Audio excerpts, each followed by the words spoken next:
Taking the Vedic dictum, Vasudhaiva Kutumbakam, or the interconnectedness of the world, India, that is Bharatvarsha, has since time immemorial been the melting point of cultures, religion, people, ideas, etc., which have seamlessly amalgamated to form the beautiful and diverse socio-economic fabric of the glorious civilization. The Vishnu Purana describes Bharata as a country that lies to the north of the ocean and south of the snowy mountains. Throughout human history, Indian and foreign scholars have spoken about an immense geographical and area much larger than the territory of undivided British India and immensely larger than the physical extension of the nation India of today. So this brings us to the topic, the term that we use of Akhand Bharat or Mahabharat, which at its territorial peak, especially during the Golden Gupta and Maurya period, spread across Southeast Asia, extending from Afghanistan to Myanmar, across the Indian subcontinent, encompassing Sri Lanka, Maldives, and the archipelago nations of the Indian Ocean, along with parts of modern China, Iran, and Tibet.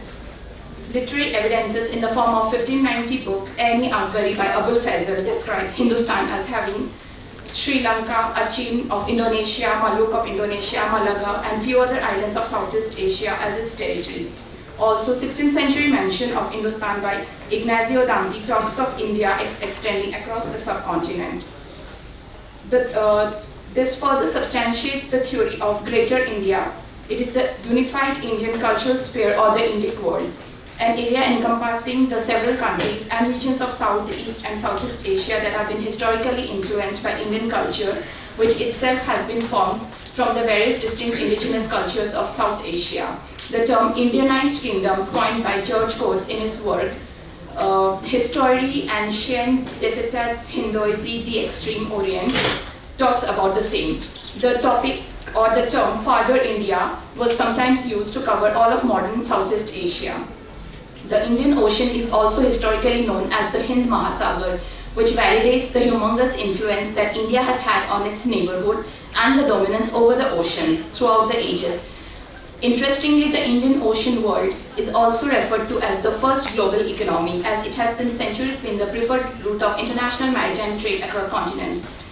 Central and West Asians have also mentioned the Indian continent as the land beyond the Sindhu, which connotes the Sindhu or the Indus River. These arguments further the popular narrative of how Bharat has geographically, politically, culturally, socially altered and shaped South and Southeast Asian history from time immemorial.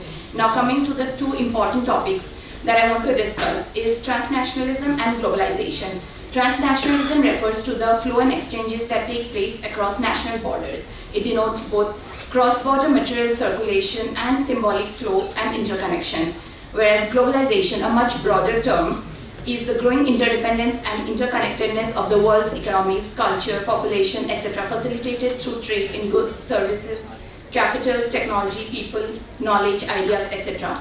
Contrary to the prevalent notions of being a modern phenomena, transnationalism and globalization have been an integral part of India's history over centuries, with organized impetus provided by the primeval trading routes like the Silk Route, Red Sea Route, Maritime Spice Route, etc.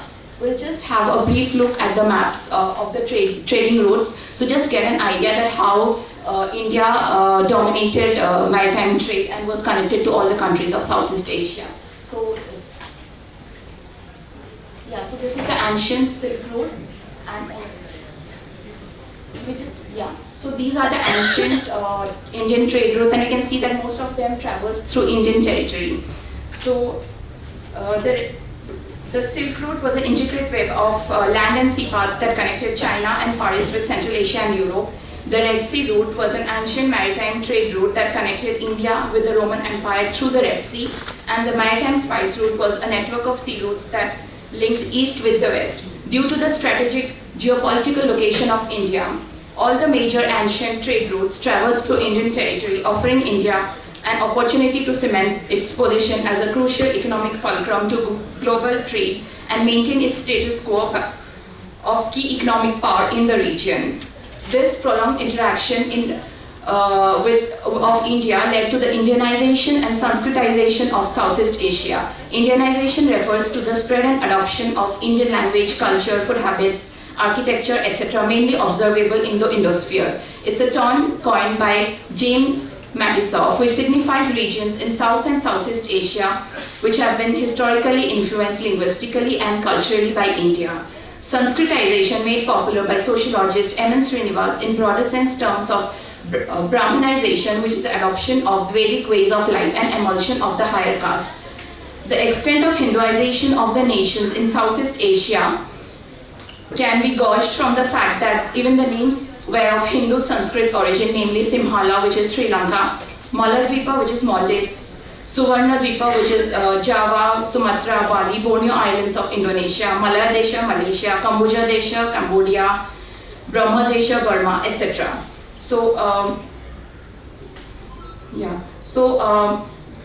The several instances of shared common culture imply the deep and indispensable role that India has played since antiquity in South and Southeast Asia. Literary records suggest that Indian political and cultural systems were exported to modern Burma, Thailand, Laos, Brunei, Cambodia, Vietnam, Philippines, etc. through merchants, priests, scholars, and armies. The Indian subcontinent was referred to as Jambudipa, which is still used by Thailand, Malaysia, etc. to denote present India.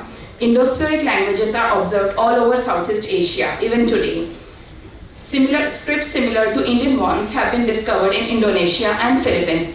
The vocabulary of Mon, Burmese, Thai words are of Pali and Sanskrit origin. The popular forms of Buddhism in South and Southeast Asia, Theravada and Mahayana, originated in India and were propagated from here. The Anjali Mudra of Hindu tradition is artistically represented in the Cambodian Sampia, Indonesian Semba, Thai Wai, etc. The Hindu epic Ramayana has also been adopted and is widely popular and known by regional names like Rayamkir in Cambodia, Ramayana Java in Java, Hikayat Seri Ram in Malaysia, etc. The concept of Deva Raja or God King was borrowed from India by the Indonesian rulers of Java, from where it traveled to Cambodia, and then it was passed on to the Thai dynasty and the neighboring kingdoms. The Thai kings, despite adhering to Buddhism, are believed to be incarnations of Hindu gods, and the coronation ceremony is done by Brahmin priests. The existing cultural ties between India and Southeast Asia are deeply rooted and entrenched in the shared civilizational history, with Kalinga or modern-day Orissa in particular deserving a special mention due to the pivotal role that it played in the maritime history and cultural enrichment of the region. Kalinga or modern Orissa, with important seaports like Tamralipta, Palur, Nanigayana, Manikapatna, etc., was a formidable naval power with robust maritime trade relations with both South and Southeast Asia.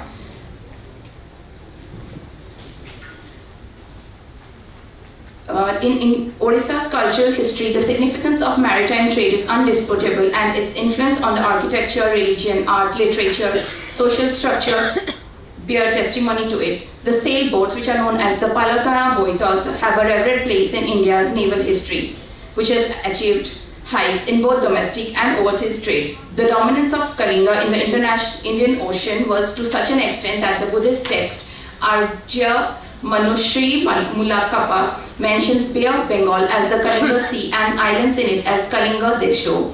Chinese traveler Huensang and Yi Sing recognized the might of Kalinga's naval power. Author Kalidasa in his work Raghuvansha refers to the king of Orissa as Mahadadhipati, which means king of the ocean, signifying the naval prowess and supremacy of Kalinga. In the Indian Ocean region, Kalinga had well-established trade ties which eventually culminated in cultural, social, economic and religious exchanges with South and Southeast Asia. So I'll briefly touch down on the points which show that how Kalinga had trade relations which ultimately culminated in social, cultural and political relations with the Southeast Asian nations. Sinhala or Sri Lanka. The island nation Sinhala has a long shared cultural history with Kalinga, which has been sustained through common genetics and ethnicity, matrimonial relations, trade and Buddhism. The excavated stone inscriptions show that the first royal family of Sri Lanka migrated from Kalinga. Singhala's first king Vijaya was of Kalingan origin, with his grandmother being the daughter of the king of Odisha. Pali Buddhist scripture Dantavansa mentions how Ujjain's prince Dantakumar, on account of his marriage with Kalinga king Guhashiva's daughter Hemamala, received a a token as Buddha's tooth as token, which he took with him through the Dantapura port in Kalinga and carried it to Singhala, and is preserved in a stupa in Kandy. From ancient times, continuing till medieval ages, Singhala and Odisha shared a close relation. Marriage alliances between the royal families and trade were the grounds on which political and cultural relations were built. Odisha's medieval poet Sri Upendra Bhanja quotes Bohitra Lagila Jai Singhala Duppare, which roughly translates the ship set sail and reached the island of Singhala. Ravindra Mohan Senapati also mentions that the sea route to China from India travels through Singhal and Java. The 6th century book Cosmas mentions that items like spices, precious stones, silk, pearl, and even elephants were transported from Kalinga to Sri Lanka. Medasthenes in his book Indica observed that in 4th and 5th century BC, elephants were traded between the same. So this goes on to establish the strong trade relations that Kalinga had with Sri Lanka. Coming to Brahmadesha or Burma, or the present-day Myanmar. Even before the establishment of Buddhism as the main religion, Burma had several Hindu kingdoms and provinces which were colonized by people from Kalinga, which resulted in the nomenclatural change of the place along with cultural changes. People from Utkala migrated, Utkal, which is ancient Kalinga, migrated to Burma and named a colony there as Utkal. Dr. Niharanjan Rai in his book Brahminical Gods in Burma also mentions the same and talks that Old Prom in Burma is known as Sri Khetra, which is a derivative of Sri Khetra, which is Puri. The old name of Pegu was Usa, which is but a form of Odra or Orissa. The Burma's ancient coastal art and sculpture was influenced by Kalinga's art and sculpture. Buddhagat, the sacred scripture of Burma, vividly describes trade with Buddhist merchants of Kalinga. At one point of time, Burma was known as Kalinga Ratta due to the immense influence of Kalinga. It was ruled by migrants from Kalinga who went on to establish kingdoms. The huge remains of a ship of traders from Odisha was excavated near Yangon. Burma was a Hindu colony of the people of Odisha, and ancient coins and seals with Hindu dharma have been unearthed. Finally, I'll just talk about Thailand and the cultural similarities that Kalinga shared with Thailand. Suvarnabhumi or Thailand had trade relations since ancient times. The Bhakti record of Thailand maintains data of elephants being transported between Kalinga and Thailand. The Buddha statues of Thailand have been greatly influenced by Kalinga. Thailand's Ramayana or the Ramakien is very similar to the Ramayana enactments of Odisha. The Prathi festival of Thailand is similar to Odisha's Boita Bandhana festival, where miniature boats are floated. Kalinga's Bali Jatra and its rituals bear similarity to festivals in many Southeast Asian countries.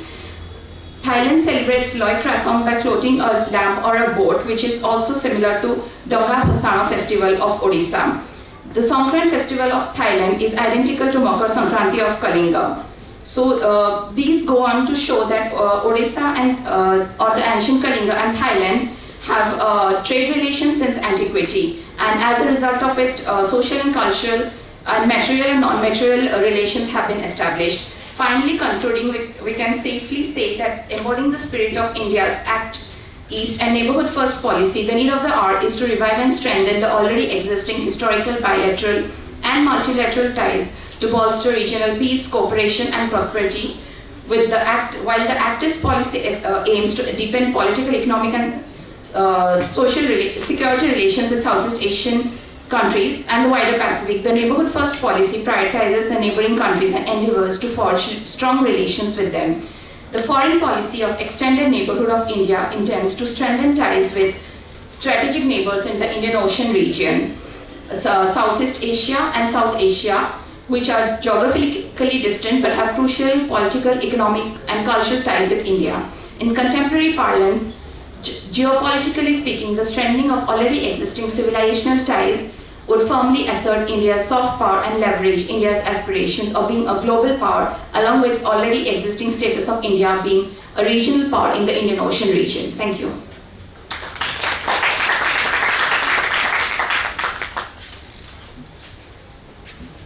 Thank you, ma'am. Now our fourth speaker is Dr. Pum Khan Pao, associated with